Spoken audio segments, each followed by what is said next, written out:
ആ രേണു സുധിയെയും മകനെയും കുറിച്ച് ഈ നാറികളൊക്കെ പറഞ്ഞു വെക്കുന്ന തോന്നിയവാസങ്ങൾ. എടാ അതൊരു അമ്മയും മകനും അല്ലേ, അവരെ തമ്മിൽ അടുപ്പിച്ചിട്ട് നീയൊക്കെ റീച്ച് കൂട്ടുന്നത് എന്തിനാ വീഡിയോക്ക്? ഇത്ര പണിയെടുക്കാനുള്ള ആരോഗ്യം ഉണ്ടല്ലോടാ നിനക്കൊക്കെ.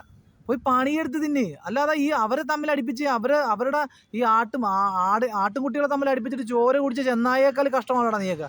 ഒരു സോഷ്യൽ മീഡിയയിൽ റീച്ച് കൂട്ടാൻ വേണ്ടി അമ്മയും മക്കളെയും തമ്മിൽ അടുപ്പിച്ച് അവരുടെ അങ്ങോട്ടും ഇങ്ങോട്ടും വൈരാഗ്യ ബുദ്ധി വളർത്തിയെടുത്ത് നീയൊക്കെ എന്നാ കോപ്പാ ചെയ്യുന്നത്? കുറേ ഫേസ്ബുക്കിലും ഇൻസ്റ്റയിലും ഒക്കെ കിടന്ന് ഈ രേണുസുതി എന്ന് പറയുന്ന ഒരു സ്ത്രീയെ വെച്ച് ഇവരൊക്കെ വേറെ പണിയൊന്നുമില്ല. എത്രയോ ഇവിടെ പോയി തൊഴിൽ ചെയ്യടാ, കരിങ്കല്ല് പൊട്ടിക്കാൻ പോകും, അന്തസ്സുണ്ട്. പോയി കരിങ്കല്ല് പൊട്ടിച്ചിട്ട് അന്തസ്സായിട്ട് പോയിട്ട് ജോലിയെടുത്ത് കുടുംബം പോയിട്ട്. അല്ലാതെ വിധവയായ ഒരു പെണ്ണിനെയും അവരുടെ മകനെയും കുറിച്ച് വേണ്ടാതിനം പറഞ്ഞ് അവർ തമ്മിൽ അടുപ്പിച്ചിട്ടല്ല ജീവിക്കേണ്ടത്. ഇങ്ങനെ ഉണ്ടോ മനുഷ്യർ? എത്രയെന്ന് വെച്ച് കേൾക്കണം. ഇത് അവരുടെ വീഡിയോ ആണ് ശല്യം എന്ന് പറഞ്ഞപ്പോൾ ഇവന്മാരെ കൊണ്ട് ഫേസ്ബുക്ക് ഓപ്പൺ ചെയ്യാൻ പറ്റാത്ത അവസ്ഥയാണ്. ആദ്യമൊക്കെ പറഞ്ഞിരുന്നത് രേണുസുതിയെ കൊണ്ട് ശല്യമാണെന്നും പറഞ്ഞാണ് ഇവന്മാർ തുടങ്ങിയിട്ട് ഇപ്പോൾ ഇവന്മാരെ കൊണ്ട് കോടതി മുട്ടി. ഒരു പെണ്ണിനെ ഈ വേണ്ടാതിനം പറയുന്നതിനൊക്കെ ഒരു മര്യാദയില്ലേ? ഇത് എന്തൊരു നാടടാ ഇത്? സത്യം പറഞ്ഞ് ഇവനൊക്കെതിരെ കേസ് എടുക്കണം. കുറേ വ്ളോഗർമാരും കുറേ ഈ പറയുന്നത് പോലെ വീഡിയോ ചെയ്യുന്നവന്മാരും ഒക്കെ കിട്ടും നടക്കുകയാണ്.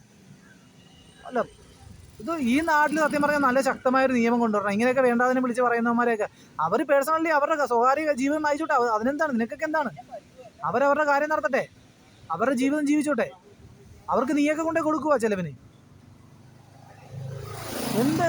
അവരെന്ത് ചെയ്യുന്നെന്ന് തിരക്കി നടക്കുകയാണ്. ആ സ്ത്രീ എങ്ങോട്ട് പോകുന്നു അതിന്റെ പുറകെ ക്യാമറയായിട്ട് പോകുക, അവരെന്ത് ചെയ്യണമെന്ന് അവരുടെ വാങ്ങോട്ട് എന്തെങ്കിലും പറഞ്ഞാൽ അത് പിടിച്ച് കയറുക.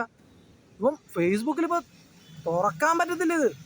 ഇവൻ്റെയൊക്കെ ശല്യം കാരണം കുറേവന്മാർ. നാണം ഉണ്ടോടാ നിനക്കൊക്കെ? ഒരു പണിയെടുത്തുണ്ടാക്ക്, പണിയെടുത്ത് തിന്നെ. അല്ല നീയൊക്കെ ഈ കണ്ട ഇതുപോലെ വിധവകളായിട്ടുള്ള പെണ്ണുങ്ങളുടെ ദേഹത്ത് മെക്കിട്ട് കയറിയിട്ടല്ല നീയൊക്കെ ജീവിക്കേണ്ടത്. അന്തസ്സുള്ള ആണുങ്ങളാണെങ്കിൽ നട്ടെല്ലുണ്ടെങ്കിൽ നീയൊക്കെ പോയിട്ട് പണിയെടുത്ത് തിന്നെ.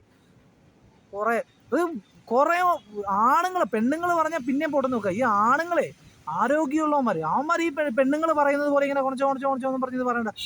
പെണ്ണുങ്ങൾ പറയുന്ന പോലെ പെണ്ണുങ്ങൾ പോലും ഇത്രയും കെട്ട രീതി പറയത്തില്ല. അതിനേക്കാൾ കഷ്ടമായിട്ടാണ് ഈ പറയുന്ന നമ്മൾ കണ്ടില്ലേ വേലിവെക്കനൊക്കെ നിന്നിട്ട് സംസാരിക്കുന്നത്, മറ്റൊരുത്തൻ്റെ കുറ്റം പറയുന്നത് കണ്ടില്ലേ പെണ്ണുങ്ങൾ തമ്മിൽ. അതിനേക്കാൾ കഷ്ടമായിട്ടാണ് ഈ ആണുങ്ങൾ സോഷ്യൽ മീഡിയയിൽ സംസാരിക്കുന്നത്. നാണം കെട്ടവന്മാർ.